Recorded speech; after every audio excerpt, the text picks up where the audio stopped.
Hello दोस्तों, जैसे कि मैं आप देख पा रहे होंगे कि टेली का ये मेरा नोट्स है, ठीक है? जो कि आपको बेसिक से एडवांस लेवल तक ले जाएगा। टेली अभी आपको मैं सिखाऊँगा टेली ईआरपी 9 में। इसके बाद आप सीखिएगा टेली प्राइम में, क्योंकि आजकल जो बेसिकली काम होता है टेली प्राइम में काम किया जाता है। टेली ईआरपी 9 ओल्ड वर्ज़न हो गया, ठीक है? बट मैं आप लोगों को बेसिक कॉन्सेप्ट टेली ईआरपी 9 में दूँगा और उसके बाद काम करने सिखाऊँगा मैं आपको टेली प्राइम में भी, ठीक है? तो बने रहे हमारे साथ। देखिए, फर्स्ट मैं आप लोगों को बता देना चाहता हूँ कि मेरा नोट्स किस टाइप से है। देखिए, नोट्स जो मैं बाँटा हूँ आपको पढ़ाने के टाइप से, तो आपको कुछ इस टाइप से मिलेगा मेरा नोट्स। डेली अब बच्चा मेरे से क्वेश्चन बार-बार पूछता है कि भैया आप जो डेली पढ़ाते हो वो कितना दिन तक लगेगा? तो मैं बेसिकली बता देना चाहता हूँ कि मैं डेली कुछ इस टाइप से पढ़ाता हूँ 5 दिन में बाँट के टोटल डेली को। 5 दिन में किस-किस टाइप से बाँटता हूँ, तो बाँटने का तरीका फर्स्ट है कि एक सेशन में मैं आपको पढ़ाता हूँ यहाँ से लेकर यहाँ तक। दैट मीन्स इसमें आप क्या-क्या सीखते हैं, तो इसमें आपको सीखने को मिलता है डेली। डेली क्या है और इसमें हम लोग क्या करते हैं? टेली कंपनी कैसे बनाते हैं? टेली में कंपनी क्यों बनाना ज़रूरी होता है? क्या हम लोग कंपनी बिना बना कर के भी लेन-देन कर सकते हैं? यदि हाँ, तो फिर कैसे? और यदि नहीं कर सकते तो फिर फेरी वाला लोग जिसके पास कंपनी नहीं रहता है, वो लोग लेन-देन कैसे करता है? लेजर दैट मीन्स खाता के बारे में संपूर्ण जानकारी। खाता में दैट मीन्स क्या होता है? जैसे कि आप कुछ सामान खरीद रहे हैं तो उसका एंट्री कैसे करिएगा? बेच रहे हैं तो उसका एंट्री कैसे करते हैं? यदि आप सेल रिटर्न कर रहे हैं तो उसका कैसे करिएगा? परचेज रिटर्न कर रहे हैं तो कैसे कीजिएगा? यदि आप जीएसटी का बिलिंग टैक्स से कहीं-कहीं पर पे कर रहे हैं तो उसको कैसे मेंटेनेंस करिएगा। इसके साथ-साथ ही आपको सिखाते हैं हम इसमें जैसे कि होता है ना कि आप एक्सपेंसेस कर रहे हैं, जैसे कोई भी बंदा आ गया आपके पास और बोलता है कि भैया हमको चाय वगैरह, वो नहीं बोलेगा बट अपना फ़र्ज़ होता है कि भैया चाय कॉफ़ी के बारे में उसको पूछ लें, ठीक है? तो ये सब के बारे में जो आपका फालतू खर्चा हो, जैसे रूम रेंट किसी को दे रहे हैं, किसी को सैलरी दे रहे हैं, तो इसका हिसाब-किताब कैसे करिएगा लेजर के हिसाब से, वो आपको मैं इसी में सिखाता हूँ। इसके साथ-साथ सिखाता हूँ कि स्टॉक कैटेगरी क्या होता है। स्टॉक कैटेगरी, स्टॉक आइटम और स्टॉक गोडाउन के बारे में आपको सिखाता हूँ। जैसे कि आपके पास हो सकता है कि बुंडू, रांची, दिल्ली, बुंडू मतलब बुंडू में ही आपका 3 अलग-अलग लोकेशन में गोडाउन है। तो आप समझिएगा कि कौन-सा गोडाउन में ये सामान मेरा सामान दैट मीन्स गुड्स बोल सकते हैं, ठीक है? जैसे कि ये कॉफ़ी कौन-सा गोडाउन में मेरा स्टॉक है, इस टाइप का आपको जो बताने का काम करूँगा मैं, इसी में बताऊँगा। इसके बाद आपको सिखाऊँगा यूनिट। यूनिट क्या होता है? सिंपल यूनिट, कंपाउंड यूनिट के बारे में। इसके साथ-साथ ही मैं बताऊँगा कि यूनिट और क्वांटिटी दोनों में क्या अंतर है। यूनिट क्या होता है और क्वांटिटी क्या होता है। इसके बाद मैं सिखाऊँगा वाचर। वाचर मतलब जिसमें लेन-देन करते हैं, ठीक है? लेजर और वाचर में क्या अंतर है। लेजर जो आपका खाता होगा, वाचर जो होगा उसमें आप लेन-देन करिएगा। इसके बाद मैं सिखाऊँगा इसी को बोलते हैं डेबिट नोट, क्रेडिट नोट को ही sale return and purchase return, ठीक है? इसके साथ-साथ में डिस्काउंट। ये आपका जो चार्ट चलता है वो 1 दिन का टॉपिक होता है, जिसको बच्चा लोग पढ़ता है लगभग मेरे हिसाब से सप्ताह भर पढ़ लेता है। 7 दिन में ये टॉपिक खत्म हो जाता है, ठीक है? इसके साथ-साथ ही मैं सिखाता हूँ नेक्स्ट जैसे टॉपिक चलता हूँ एडवांस लेवल में, तो आता है ऑर्डर प्रोसेसिंग। ऑर्डर प्रोसेसिंग में आप क्या सीखिएगा, तो ऑर्डर प्रोसेसिंग में सीखिएगा सेल्स ऑर्डर के बारे में, परचेज ऑर्डर के बारे में, रिसिप्ट नोट, डिलीवरी नोट, इन, आउट और स्टॉक ट्रांसफ़र। मैं आपको बता देना चाहता हूँ, जैसे कोई भी कभी भी किसी भी कंपनी में कोई भी आदमी आता है तो वो डायरेक्ट नहीं बोलता है कि भैया हमको सामान देखिए, इसका ज़रूरत कब पड़ता है। बेसिकली यदि हम लोग देखने जाएँ तो क्या होता है कि कोई कभी-कभी ऐसा कस्टमर आता है हम लोग के पास जो डिमांड करता है कि सर ये भी होना चाहिए, ये भी होना चाहिए, ये प्रोडक्ट आपके पास क्यों नहीं? ये प्रोडक्ट मैं खरीदने के लिए कहाँ जाऊँगा?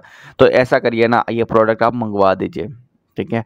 दैट मीन्स किसी भी कंपनी में सेल्स ऑर्डर, परचेज ऑर्डर का काम तब होता है जब आपके पास स्टॉक नहीं रहता है। आपके पास स्टॉक नहीं है और कस्टमर को आप निराश नहीं करना चाहते हैं, आपको वो होता है ना कि फैसिलिटी देना पड़ेगा कि हाँ, ये सामान भी आपके पास ही मिल जाएगा, तो फिर कस्टमर आपको यहाँ-वहाँ नहीं जाएगा। दैट मीन्स समझिए कि मैं आप कुछ दिन पहले सी प्लस प्लस नहीं पढ़ाता था।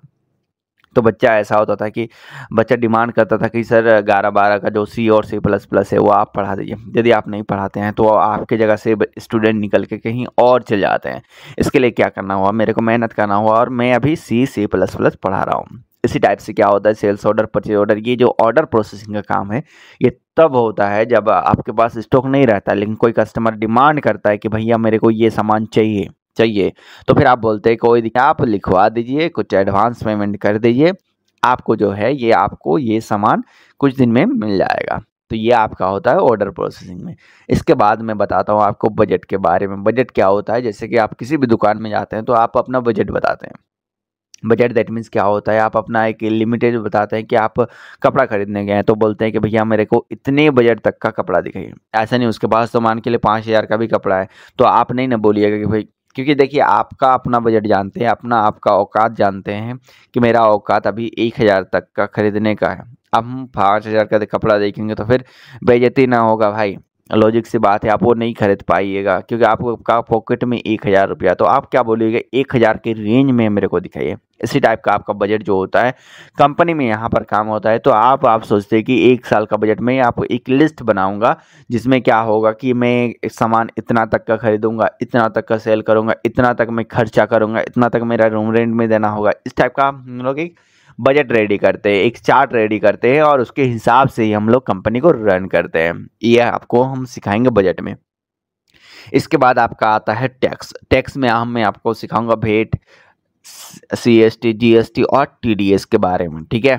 इसके बाद आपका जो होगा, आपको इसी में बताऊंगा कि डिस्काउंट और टैक्स दोनों में क्या अंतर होता है। यदि आपको कोई बोलता है कि 500 का प्रोडक्ट में मैं आपको 5% डिस्काउंट दे रहा हूं तो आपको कितना रुपया पे करना पड़ेगा, और यदि कोई बंदा बोलता है कि भैया मैं आप लोगों को जो है 5% टैक्स लूंगा तो आपको कितना रुपया पे करना पड़ेगा। इसके बाद मैं आपको सिखाऊंगा पेरोल के बारे में। पेरोल कौन सा चैप्टर और क्या है, तो पेरोल में मैं आपको ओवरव्यू देना चाहता हूँ कि पेरोल में क्या होता है। पे मतलब वेतन और रोल मतलब समेट के रखना। जैसे आप करते हैं एग रोल का यूज, एग रोल में क्या होता है, अंडे को समेट के रखना होता है। क्रीम रोल में क्या होता है, क्रीम को समेट के रखना होता है। उसी टाइप से पेरोल में क्या होगा, पे मतलब वेतन, वेतन को समेट के रखना ही पेरोल कहलाएगा।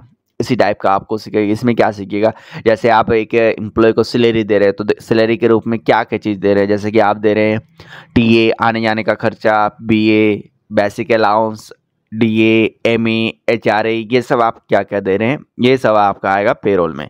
इसके बाद मैं सिखाऊंगा बैंक से लेन देन। बैंक से लेन देन क्या होता है, तो लॉजिक सी बात है, मैं आपको इसमें ये चीज़ सिखाने वाला हूँ। जैसे कोई भी बैंक वाला 2 टाइप से काम करता है। एक आप समझते हैं कि बैंक का मैनेजर, यदि आप बैंक का मैनेजर खुद हैं तो आप क्या कीजिएगा, अलग अलग कस्टमर का पैसा डिपॉजिट कीजिएगा और दीजिएगा भी, ठीक है, लॉजिक सी बात है। इसके बाद यदि आप एक बड़ा सा कंपनी का ओनर है, मालिक है, तो आप क्या करिएगा, एक जगह पर अपना पैसा डिपॉजिट नहीं करिएगा, एक जगह पर अपना पैसा नहीं रखिएगा, आप अलग अलग बैंक में पैसा रखिएगा। कुछ इस टाइप से, जैसे बैंक ऑफ इंडिया में कुछ पैसा रख दिए, स्टेट बैंक में रख दे, कैनरा बैंक में रख दे, इस टाइप का अलग अलग बैंक में आप अपना पैसा डिस्ट्रीब्यूट कीजिएगा, बांटिएगा मतलब अलग अलग जगह पर डिपॉजिट कीजिएगा, ठीक है। ये मैं आपको इसी में सिखाऊंगा, ठीक है। तो ये हम लोग का सिलेबस चार्ट है, आप देख सकते हैं कि ये पढ़ाया जाता है आप लोगों को दोस्ताना कंप्यूटर क्लासेस में, ठीक है, जो कि आपका ऑफलाइन और ऑनलाइन दोनों क्लासेस में ये अवेलेबल है। ये आपका 1 दिन का क्लासेस है, ठीक है। टोटल आपका 8 चैप्टर तक ये आपको फ्री में डेमो मिलता है। डेमो करने के बाद ही आप एडमिशन ले सकते हैं। यदि आपको डेमो पसंद नहीं आया तो कोई इशू है नहीं, यदि आपको डेमो पसंद आया तो आप इनरोल करा सकते हैं, ये आपको फ्री में मिलता है। लेकिन ऑनलाइन क्लासेस में आपको फ्री में नहीं मिलेगा, आपको परचेज करना पड़ेगा एप्लीकेशन में, ठीक है। बाकी मैं यह बेसिक आपको ऐसे ही बता दूंगा डेमो वाला पार्ट, ठीक है। इसके बाद आता है ऑर्डर प्रोसेसिंग। ये आपका सेकेंड डे में, फर्स्ट डे में आपका 8 चैप्टर, सेकेंड डे में ऑर्डर प्रोसेसिंग, थर्ड डे में आता है आपका टैक्स से संबंधित काम। 3 दिन तो हो गया पेरोल, चौथा दिन होता है, 5वां दिन में बैंक का होता है और 6ठा दिन में बजट होता है। दैट मीन्स आप टैली को यदि बांटना चाहते हैं कि आप कितना दिन पढ़िएगा, तो भैया आपको मैं पढ़ाऊंगा 6 दिन, जिसको आप लगभग 1.5 महीना तक पढ़ सकते हैं, ठीक है। 1.5 महीना में मेरा ये गारंटी है कि टैली में आपको कहीं भी दिक्कत नहीं आएगी। तो आज हम बेसिकली समझते हैं केवल सिलेबस के बारे में, अब इसके बाद हम लोग सीखेंगे प्रैक्टिकल के बारे में। तो आज के लिए इतना ही, मिलते हैं इसके नेक्स्ट पार्ट में।